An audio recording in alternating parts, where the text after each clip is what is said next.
กาศแต่งตั้งของหัวหน้าโรงเรียนการเมืองและการปกครองแขวงผงสะลีในตอนบ่ายของวันที่ 18 กุมภาพันธ์ 2026 นี้ที่ห้องประชุมโรงเรียนการเมืองและการปกครองแขวงผงสะลีได้จัดพิธีประกาศแต่งตั้งของหัวหน้าโรงเรียนการเมืองและการปกครองแขวงผงสะลีโดยการเป็นประธานของทานธนูคำปิจวงศ์กรรมการประจำพรรคแขวงหัวหน้าคณะจัดตั้งแขวงผงสะลี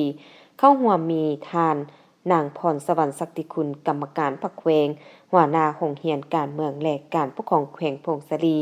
มีบรรทานของหัวหน้าโรงเรียน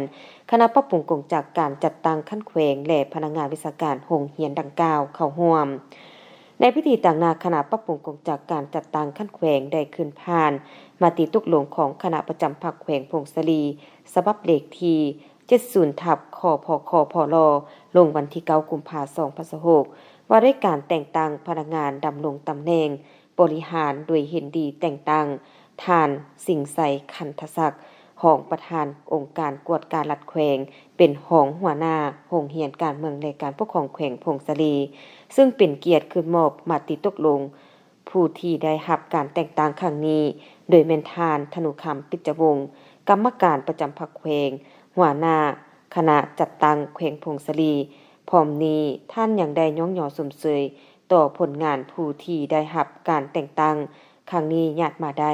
และเน้นหนักให้เอาใจใส่ในการเสริมซึม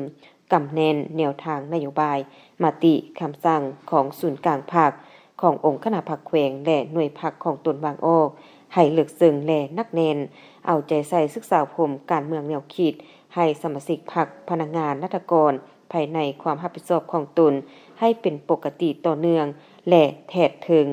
เพิ่มทวีความเอาใจใส่ต่อระบบแบบแผนนำพาและแบบแผนวิธีเฮ็ดเวียกโดยปฏิบัติตามหลักการรวมศูนย์ประชาธิปไตยปรึกษาหารือตกลงเป็นหมู่คณะแบ่งหน้าที่ความรับผิดชอบให้บุคคลอย่างละเอียดจะแจ้งเฮ็ดเวียกต้องมีแผนการแผนงานและมีการกวดกาสรุปทดถอนบทเรียนและส่องแสงรายงานให้คันถึงเป็นปกติต้องเป็นแบบอย่างนำหน้าให้แก่บรรดาสหายสมาชิกพรรคพนักงานราชการเกี่ยวกับแบบแผนการดำรงชีวิตการต้าห่มความสามัคคีตามแนวคิดอาชญาสิทธิ์แนวคิดจุมเจือเสื้อสายแนวคิดอวดองค์ทะนงตัวกำแน่นพลบทบาทหน้าที่และขอบเขตสิทธิ์ของตนอย่างลึกซึ้งเพิ่มทวีสีนำพาสำคัญเมนมีวิสัยทัศน์กว้างไกลมีจินตนาการมีแนวความคิดและ